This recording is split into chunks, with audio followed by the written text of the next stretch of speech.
This is one of the two owls that nest in our RV park in these palm trees.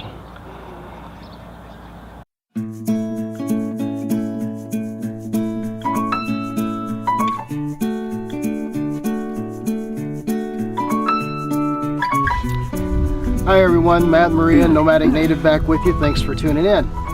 We're sitting outside this morning, sitting outside the RV and having our coffee, and we thought we would talk about the 10 things that we've learned about RVing, oddly enough, while RVing, that maybe you haven't heard anywhere else before. We're trying to touch on things that we haven't heard anybody else touch on, on video. So we have 10 things that we've come up with that we've learned. Number 1, always turn off the water when you're leaving the RV for any length of time. Oh yeah. We turn off the water pump inside if it's on, and we also turn off the water at the tap outside. And we do that because we don't want to come home to a flooded RV. Yeah, we were in an RV park. I don't recall which one it was, but we were walking the dogs, and there's a fifth wheel that just had water pouring out from that fifth wheel, and Matt ran over and turned off the water faucet. Yeah, there was a lot of water coming out of that sucker too. And we only don't know how long it was, but it was mid-morning. Yeah, there was nobody there, and the plumbing in these RVs is plastic tubing, basically, with plastic connections. So remember to always turn off the water anytime you're leaving the RV for any length of time. Okay. Number 2, think about this. Here's the scenario. You're sleeping at night, it's about 3 o'clock in the morning, and your fire alarm goes off. There's a fire in your RV and you need to escape out of the escape window in the bedroom. In the meantime, you get out safely, you and your wife, you both get out safely, and you stand there and watch your RV burn up, waiting for the fire department to arrive. Answer me this: what are you wearing? You don't have much time to get out that window. No. Are you running around the RV park in your underwear at this point? Here's the thing. Number 2, always keep copies of important paperwork, a spare set of keys, and a change of clothes, a complete change of clothes in your towed vehicle. Yeah. That way, if your RV burns up and you had to escape in the middle of the night in the RV park, you're not running around in your underwear. You at least have a change of clothes, your important paperwork, and a spare set of keys. Let's see.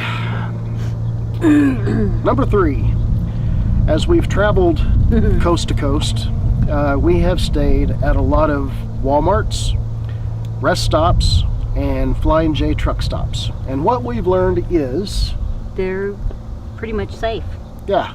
You feel, we've never had a problem. At all. We've never had anybody knock on the door. We've never had a cop show up and tell us we had to move. Absolutely no problem at all at any of these places that we've stayed overnight for free. Excuse me. Number 4, discounts count when you're on the road. And let me tell you folks, I'm sure a lot of other RVers could tell you this as well. It seems to us like everywhere we go, somebody is trying to give us a discount. Yeah. We get discounts because of military, prior military service, Good Sam discounts, this discount, that discount. Everywhere is a discount. Use them. They add up. They do add up. Yep. They add up quickly. The access pass, all of that. It adds up, and it adds up quick, and it equals substantial savings. A lot of times when we go into a place like an RV park or something, we ask for discounts. If nothing else, we'll get a military discount. So always look for the discounts. They add up. Let's see, number 5, preventing heat and cold transfer from windows into the RV. And preventing the cabinets in the RV from becoming radiators of heat is the key to keeping a comfortable temperature inside the RV. The windows, those great big windows that we have in a Class A RV, they're awesome. You got a great big panoramic view when you're driving down the road or when you're sitting still in the RV park or boondocking or whatever. But let me tell you folks, when that sun is beating on those big windows, they become incredible transferers of heat into the RV.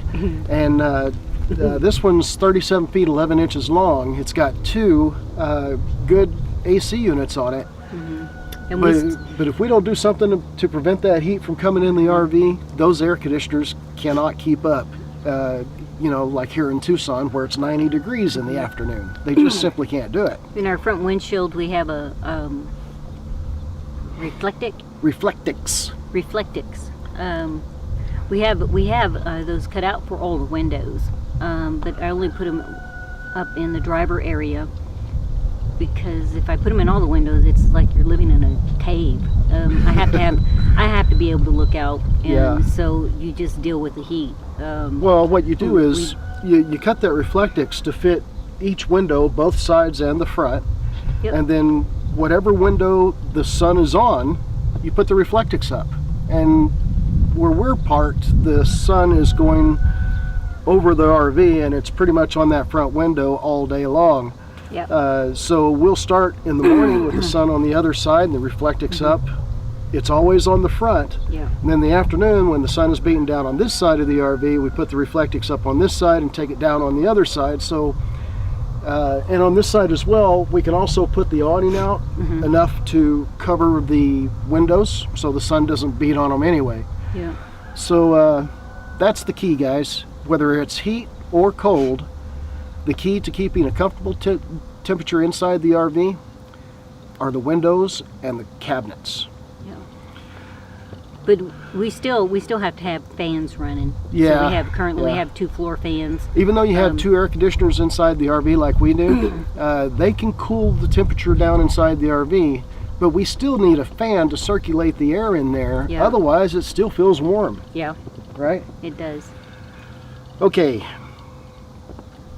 Now, number 6 is, I bet you, something that you've never heard before anywhere else, because this actually happened to us. All right. Rough road can lead to a stinky RV. And let me tell you why. Okay, here's what we did. We got up in the morning and we drove straight to the nearest truck stop. We pulled in to get diesel and we filled up. Okay. As we were pulling out of the truck stop to get back onto the road, the trucks, you know, they make the road real rough right there at that transition. And that caused the RV to rock back and forth like this, and it rocked pretty violently. You know, at one point it dipped pretty violently. And what happened is all the sinks, the shower, you know, all that, it has P-traps in the plumbing underneath, just like your house, that holds water and prevents the smell of the gray tank from coming up into the coach. Well, when your RV rocks violently back and forth like that, it can empty those traps. And what happened to us, that's what happened to us. We got about 3 miles down the highway, and the entire inside of the RV smelled like the inside of a gray tank. It was really bad. So what we did is we stopped at the very next rest stop. We ran water at all the sinks and the shower and all that. We even ran the washing machine through a quick rinse spin cycle, and that solved the issue. So if you're ever traveling down the road and all of a sudden your RV smells like the inside of a gray tank, consider the bumps and stuff that you've gone over, and have you rocked it side to side pretty hard, because you might have emptied your P-traps. Okay. Number 7, this is something you might not realize when you go and look for an RV or you're buying your first RV, but always consider this. When you're parked, and your slides are out, and you're living in your RV, floor space is king. Okay? Okay, now I know you're not going to believe that. Some of you are going to scoff at that idea. But remember that you heard it here, because when it dawns on you that we're correct, you'll know where you heard it from, okay? Let's see. Number 8. And this is something that I would imagine most people who are new to RVing don't realize. Tire condition, age, and inflation levels matter way, way more than we ever thought they did. They matter for safety, because you don't want one of these suckers blowing on you when you're traveling down the road. It matters for economy, for fuel economy. And it also matters for when you start talking about replacement cost of the tires on one of these RVs. These are big tires. Yep. We have Michelin's on this. I looked them up. You know, anytime you blow or destroy one of these tires, it's a $500 bill. Any way you slice it, it's going to be a $500 bill. Okay, so when it comes time to replace the tires, there's 6 of them. Okay, that's a lot of money. Yeah. Take care of your tires. Yeah, we have a what is it called? It's a tire TPMS, a tire pressure monitoring system. Yes, and that can help with alerting you to it. Yeah, alerting you to there's an issue with your tires. Even you use it on both your RV and your vehicle. Yeah, your and tow vehicle. A couple things about that. If one of the inside dualies on the rear of this RV starts to lose air while we're traveling down the road, I want to know about it, because I don't want to destroy the tire and have to pay $500 for a new one. Yeah. I'd rather pay just to get it fixed. Okay. Mm-hmm. The second thing is we have the extra sensors so that we could put it on the Jeep, because when we're going down the road, if a tire was to go flat on that Jeep, this diesel pusher wouldn't even know it. And we wouldn't know it until, I guess, somebody pulled up and told us about it, or we saw smoke billowing out of the back of from the back of the end of the RV or something like that. So yeah, that tire pressure monitoring system is important. It really helps. It's a good safety item that you should have for your RV. Yeah, I agree. It absolutely is. Let's see. Number 9. Roadside assistance. Never RV without it. If you start checking into what it costs to have a Class A RV towed any distance at all, you'll understand why that, what did we pay Coach Nat, $156 for a year? For a year, You'll understand why that roadside assistance is so important. And I think we're also covered by Good Sam. Good Sam. And one of the other RVing channels that we watch and that we learned about Coach Nat from, they had to have their RV towed one time, and I believe they mentioned that it was at a cost of like $8,000 if they didn't have Coach Nat. Yeah. So it's important. That's really important. Real important. Not unless you have a little purse in the back hidden somewhere with a bunch of cash. Because things like this tend to happen when you least expect it. Yeah. He's got a cockeyed tail. He goes like that sideways. That's funny. Okay, number 10. The parking brake on a Class A RV only locks up the rear wheels. It doesn't lock up the front wheels. I didn't know that. That's something I learned recently when we got this RV. When you read about the leveling system in the manual, it tells you that if you're on uneven ground, to always orient the RV with the nose down. That way, when the leveling system levels it, it keeps the back wheels in touch with the ground, because the back wheels are the only ones that are affected by the parking brake. The front wheels free spin. So you never want the rear wheels to be up off the ground if you're on uneven ground, I guess, is how that works. Yeah. So that's it.